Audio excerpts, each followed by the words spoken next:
नमस्कार। सरल, संयुक्त, मिश्र। हिंदी व्याकरण की दुनिया में ये तीन नाम अक्सर बहुत कंफ्यूजन पैदा करते हैं, है ना? कई बार लगता है कि वाक्यों के इन प्रकारों को पहचानना कितना मुश्किल है। पर सच कहूं तो ऐसा बिल्कुल नहीं है। आज हम कुछ ऐसे आसान नियम देखने वाले हैं जिनकी मदद से ये सारी उलझन हमेशा हमेशा के लिए दूर हो जाएगी। तो चलिए शुरुआत इन तीन वाक्यों से करते हैं। पहला, राम पुस्तक पढ़ता है। दूसरा, राम पुस्तक पढ़ता है और श्याम क्रिकेट खेलता है। और तीसरा, राम ने कहा कि श्याम क्रिकेट खेलता है। अब पहली नज़र में ये काफ़ी मिलते जुलते लगते हैं, सही कहा ना? लेकिन असल में इनके स्ट्रक्चर में ज़मीन आसमान का फ़र्क है। और मैं आपको यकीन दिलाता हूं, इस चर्चा के आखिर तक आप भी ये फ़र्क चुटकियों में पहचानने लगेंगे। तो हमारा सफ़र कैसा रहेगा? देखिए, सबसे पहले हम वाक्य की पहेली को सुलझाएंगे।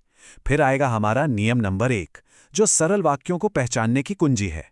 उसके बाद हम देखेंगे कि कैसे वाक्य आपस में जुड़कर संयुक्त वाक्य बनाते हैं और फिर कैसे एक दूसरे पर निर्भर होकर मिश्र वाक्य बनते हैं। और हाँ, आखिर में हम उपवाक्यों को भी समझेंगे। तो सब तैयार हैं? चलिए शुरू करते हैं। तो आइए सबसे पहले बात करते हैं वाक्य की इस पहेली की, मतलब कि भाषा के इन बिल्डिंग ब्लॉक्स की। किसी भी बड़ी इमारत को समझने के लिए उसकी नींव को समझना जरूरी है ना? बस वाक्यों के साथ भी कुछ ऐसा ही है। तो वाक्य आखिर होता क्या है? क्या ये बस कुछ शब्दों का झुंड है? नहीं, बिल्कुल नहीं। देखिए, वाक्य शब्दों का एक व्यवस्थित और सार्थक मेल होता है।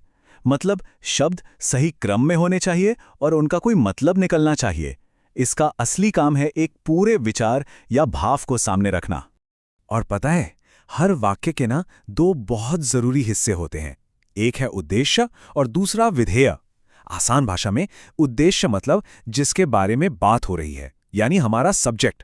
और विधेय वो सब कुछ जो उस उद्देश्य के बारे में कहा जा रहा है।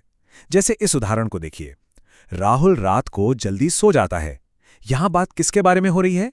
राहुल के बारे में। तो राहुल हुआ उद्देश्य और उसके बारे में क्या कहा जा रहा है कि वो रात को जल्दी सो जाता है। तो ये पूरा हिस्सा बन गया विधेय। चलिए अब आते हैं हमारे पहले और सबसे जरूरी नियम पर। नियम नंबर 1, एक मुख्य क्रिया। यकीन मानिए, ये सरल वाक्यों को पहचानने की मास्टर की है। अगर ये समझ आ गया ना, तो समझ लीजिए आधा काम तो यहीं हो गया। और ये नियम है क्या? बहुत ही सीधा और सिंपल। जिस भी वाक्य में सिर्फ और सिर्फ एक मुख्य क्रिया हो, वो एक सरल वाक्य होता है।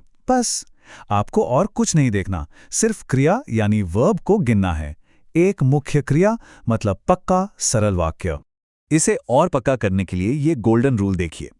जिस वाक्य में एक ही मुख्य क्रिया है, वो वाक्य 100% सरल वाक्य ही होगा। चलिए इसे एक उदाहरण से समझते हैं।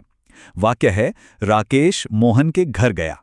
अब इस वाक्य में काम क्या हो रहा है, यानी क्रिया क्या है? गया। क्या कोई और मुख्य क्रिया दिख रही है? नहीं, बिल्कुल नहीं, बस एक ही है। तो इसका मतलब ये एक सरल वाक्य है ना? एकदम आसान। ठीक है, तो सरल वाक्य तो अब हम पहचान लेंगे। पर तब क्या होता है जब दो ऐसे ही पूरे पूरे स्वतंत्र वाक्य एक साथ जुड़ जाते हैं? यहीं से कहानी शुरू होती है संयुक्त वाक्यों की। देखते हैं कैसे। देखिए, यहां दो वाक्य हैं। पहला, आसमान में बादल छा गए।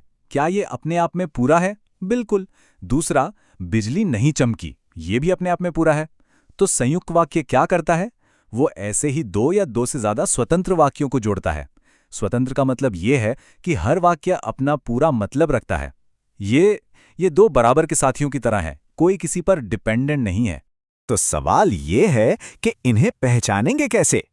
इसकी ट्रिक है इन कनेक्टर शब्दों यानी योजकों को ढूंढना। शब्द जैसे और, या, लेकिन, किंतु, परंतु, इसलिए, फिर भी। जब भी दो पूरे पूरे वाक्य इन शब्दों से जुड़े हुए दिखें, तो समझ जाइए कि वो एक संयुक्त वाक्य है। सरल हो गया, संयुक्त हो गया। अब बारी है हमारे तीसरे और आखिरी प्रकार की, मिश्र वाक्य। और इसका पूरा का पूरा खेल एक ही शब्द पर टिका है, निर्भरता, या अंग्रेजी में कहें तो डिपेंडेंसी। जरा इस लाइन को सुनिए। जब रामानु जाएगा, क्या हुआ? बात अधूरी रह गई ना? इसे सुनते ही मन में एक सवाल उठता है, आगे क्या? जब वो आएगा तो क्या होगा? बस यही अधूरेपन का एहसास, यही मिश्र वाक्य की सबसे बड़ी पहचान है।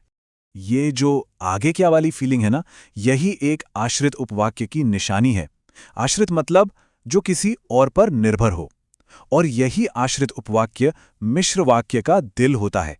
ये अपने आप में अधूरा होता है और अपना मतलब पूरा करने के लिए हमेशा मुख्य वाक्य पर टिका रहता है। तो नियम क्या बना? नियम ये है, जिस वाक्य में एक अधूरा वाक्य हो वो पक्का मिश्रित वाक्य ही होगा। मतलब अगर आपको एक ऐसा हिस्सा मिल जाए जो अकेला खड़ा नहीं हो सकता, जिसे अपना मतलब पूरा करने के लिए किसी दूसरे हिस्से की जरूरत पड़े, तो आप समझ जाइए कि वो एक मिश्र वाक्य है।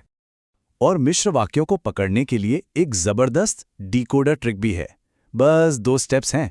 पहला, वाक्य का वो अधूरा हिस्सा ढूंढिए जो अपने आप में पूरा नहीं लगता। और दूसरा स्टेप, की या फिर ज से शुरू होने वाले शब्दों को ढूंढिए, जैसे जैसे, जब, जो, जहां, क्योंकि। अगर ये शब्द आपको मिल गए तो आप लगभग 100% श्योर हो सकते हैं कि वो एक मिश्र वाक्य है। अब अगर इस टॉपिक पर पूरी मास्टरी करनी है तो चलिए एक कदम और आगे बढ़ते हैं और जल्दी से इन उपवाक्यों को भी समझ लेते हैं। ये वही छोटे छोटे वाक्य हैं जो मिलकर एक बड़ा मिश्र वाक्य बनाते हैं। तो जैसा कि हमने बात की, एक मिश्र वाक्य में 2 तरह के उपवाक्य होते हैं।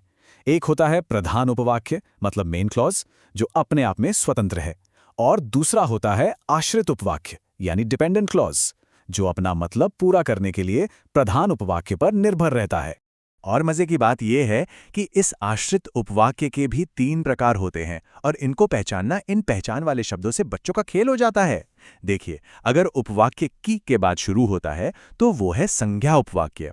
अगर उसमें जो, जिसको, जिसने जैसे शब्द हैं तो वो है विशेषण उपवाक्य। और अगर जब, जहां, यदि, अगर जैसे शब्द हैं तो वो क्रिया विशेषण उपवाक्य है। बस शब्दों का खेल है। तो पूरी कहानी का सार क्या है? ये रही आपकी 3 पॉइंट चीट शीट।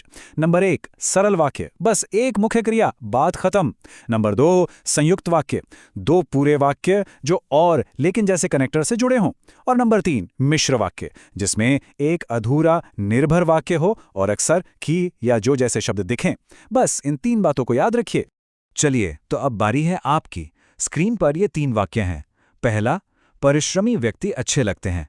दूसरा, सुबह हुई और वो आ गया।